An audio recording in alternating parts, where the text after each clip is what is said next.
অবিশ্বাস্য। আজকে একটা ক্রিকেট ইতিহাসের অবিশ্বাস্য ঘটনা ঘটে গেল। Wiaan Mulder, South African allrounder, তিনি ৩৬৭ রান করে তিনি নিজেই ভাইস ক্যাপ্টেন ইনিংস ঘোষণা করে দেন। তো পুরা ক্রিকেট দুনিয়াতে একটা আলোড়ন ছড়াই গেল যে মাত্র ৩৩ রান করলেই কিন্তু তিনি ব্রায়ান লারার সেই সর্বোচ্চ ৪০০ রানের রেকর্ড তিনি কিন্তু পার করে ফেলতে পারতেন, ওভারটেক করে ফেলতে পারতেন। কিন্তু তিনি তা না করে তিনি নিজেই ক্যাপ্টেন, নিজেই ইনিংস ঘোষণা করে ফেললেন ৩৩ রান, অনলি 33 রানস। এখন এটা পুরোপুরি একটা স্ট্যাগারিং ডিসিশন ক্যাপ্টেনের কাছ থেকে যে তিনি নিজেই ক্যাপ্টেন, কিন্তু ৩৩ রান করলে ব্রায়ান লারাকে তিনি ওভারটেক করতে পারতেন। এবং এটা একটা বিশাল সুযোগ ছিল, কারণ জিম্বাবুয়ে এমনিতেও টেস্টটি হারবে, তারা অলরেডি একবার অল আউট হয়ে আবার ব্যাটিংয়ে নেমেছে।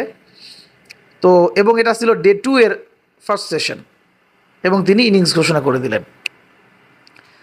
তো এখন ব্রায়ান লারা ২০০৪ সালে ইংল্যান্ডের বিপক্ষে ক্রিকেট ইতিহাসের সেই সর্বোচ্চ 400 রান সে রেকর্ডটি করেছিলেন ইংল্যান্ডের এগেনস্টে ২০০৪ সালে। এরপর থেকে তার রেকর্ডটি কেউ আর ভাঙতে পারে নাই। আজকে উইয়ান মুল্ডার সেই সুযোগটা হাতছাড়া করলেন, এবং ইচ্ছাকৃতভাবে। তো এটা কেন করলেন, এটার কোনো ব্যাখ্যা, কোনো এক্সপ্লানেশন কেউ দিতে পারতেছে না, সবাই আসলে অবাক। এবং আমাদের জেনারেশন যারা আমরা ব্রায়ান লারার খেলা আসলে দেখিনি, আমরা অনেক ছোট ছিলাম, উনি রিটায়ার করে ফেলেছেন, উনি একজন আউটস্ট্যান্ডিং ব্যাটসম্যান ছিলেন, আমরা সবাই জানি, বাট তার খেলা কিন্তু আমরা কেউ দেখিনি। তো আমরা কিন্তু আজকে একটা ৪০০ রান দেখতে অপেক্ষা ছিলাম। যদিও এই ম্যাচটি সবাই দেখতেছে না, সাউথ আফ্রিকা বনাম জিম্বাবুয়ের ম্যাচ, বাট অ্যাটলিস্ট আমরা আমাদের জেনারেশন আমরা কিন্তু এই ম্যাচটা উপভোগ করতে পারতাম, অ্যাটলিস্ট হাইলাইটস দেখতাম যে আমাদের জেনারেশনের একটা প্লেয়ার ৪০০ রান করেছে।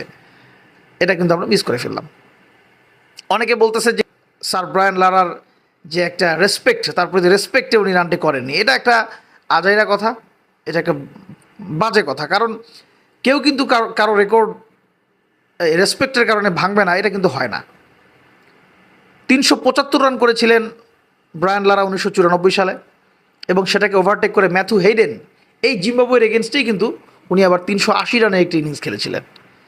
ব্রায়ান লারা কিন্তু আবার ২০০৪ সালে তার রেকর্ডটি ভেঙে ৪০০ রান করে ফেলেন, এবং মাহেলা জয়বর্ধনে কিন্তু ৩৭৪ রানের একটি ইনিংস খেলেছিলেন সাউথ আফ্রিকার এগেনস্টে ২০০৬ সালে। উনি কিন্তু ব্রায়ান লারাকে রিচ করতে চাচ্ছিলেন কিন্তু পারেননি। এবং আপনি যদি টপ 10 লিস্ট দেখেন, সেখানে ব্রায়ান লারা, ম্যাথু হেইডেন, আবার Brian Lara, Mahela Jayawardene, we want Mulder ৫ নম্বরে অবস্থান করছে। আজকে তার যে